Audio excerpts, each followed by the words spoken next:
छत्तीसगढ़ के रजत जयंती वर्ष पर प्रधानमंत्री नरेंद्र मोदी का प्रदेश दौरा होने वाला है, जिसे लेकर जोरदार तैयारियां की गई हैं। लेकिन उनके आगमन और इन तैयारियों को लेकर अब सियासी माहौल गर्म हो गया है। विधानसभा चुनाव के पहले प्रधानमंत्री मोदी के प्रदेश की जनता से किए गए वादे और सरकार के करीब 2 वर्ष पूरे होने के मामले को लेकर प्रदेश कांग्रेस अध्यक्ष दीपक बैज ने प्रधानमंत्री मोदी से 21 बड़े सवाल किए हैं, जो सीधे जनता की नाराजगी और भाजपा के चुनावी वादों की असफलता पर केंद्रित है। कांग्रेस का कहना है कि ये सवाल नए नहीं हैं और अब समय आ गया है कि प्रधानमंत्री इन पर जवाब दे। प्रदेश कांग्रेस कमेटी की ओर से माननीय प्रधानमंत्री नरेंद्र मोदी जी के लिए सवाल है। वो सवाल जो इस सरकार, भारतीय जनता पार्टी की सरकार छत्तीसगढ़ में लगभग 2 साल पूरा करने जा रही है और मोदी गारंटी के नाम से 2023 के चुनाव में भारतीय जनता पार्टी ने छत्तीसगढ़ की जनता के सामने झूठ बोलने का काम किया और झूठे प्रचार कर सत्ता हासिल किए। इसलिए उन वादों को याद दिलाते हुए छत्तीसगढ़ की जनता की ओर से प्रधानमंत्री नरेंद्र मोदी जी के लिए हमारा कुछ सवाल है। प्रदेश कांग्रेस अध्यक्ष दीपक बैज ने प्रेस वार्ता में कहा कि 2023 के विधानसभा चुनाव में भाजपा ने मोदी की गारंटी के नाम पर बड़े वादे किए थे, जिनमें 1 लाख सरकारी नौकरियों का वादा, 2.5 लाख संविदा कर्मचारियों का नियमितीकरण, हर विवाहित महिला को महतारी वंदन, किसानों को यूरिया और डीएपी की आपूर्ति, नए स्कूल और अस्पतालों में बेहतर सुविधाएं शामिल हैं। लेकिन 2 साल बीत जाने के बाद ये वादे अब तक पूरे नहीं हुए। दीपक बैज ने सवाल किया कि भाजपा की डबल इंजन सरकार बनने के बावजूद छत्तीसगढ़ में कानून व्यवस्था क्यों बुरी तरह ढह गई है।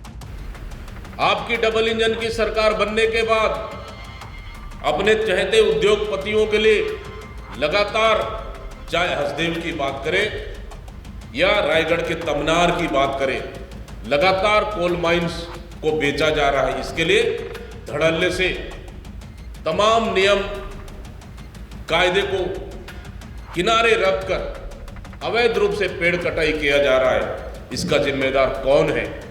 बलात्कार, हत्या और लूट की घटनाएं क्यों बढ़ गई हैं और आम आदमी खुद को असुरक्षित क्यों महसूस कर रहा है? कांग्रेस ने सीधा निशाना साधते हुए पूछा कि बस्तर और राज्य के जंगलों में अवैध कटाई क्यों हुई, बिजली के दाम 3 से 4 गुना क्यों बढ़ गए और बस्तर में आई बाढ़ के बाद केंद्र सरकार ने विशेष पैकेज क्यों नहीं दिया।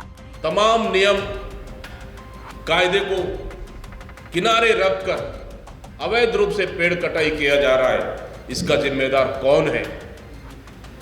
आखिर क्यों आदिवासियों के जल जंगल जमीन को उजाड़ा जा रहा है? आप एक तरफ कहते हैं एक पेड़ मां के नाम और दूसरा पेड़ अपने बाप के नाम। आखिर कौन है वो बाप जो धड़ल्ले से इतना पेड़ काटा जा रहा है? ये भी हमारा सवाल है। और जब कांग्रेस की सरकार में जब बिजली की दाम इतने सस्ते थे, 400 यूनिट तक बिजली बिल ऑफ योजना लागू थी, तो फिर आज आपकी सरकार बनने के बाद बिजली की बिल इतना महंगा क्यों?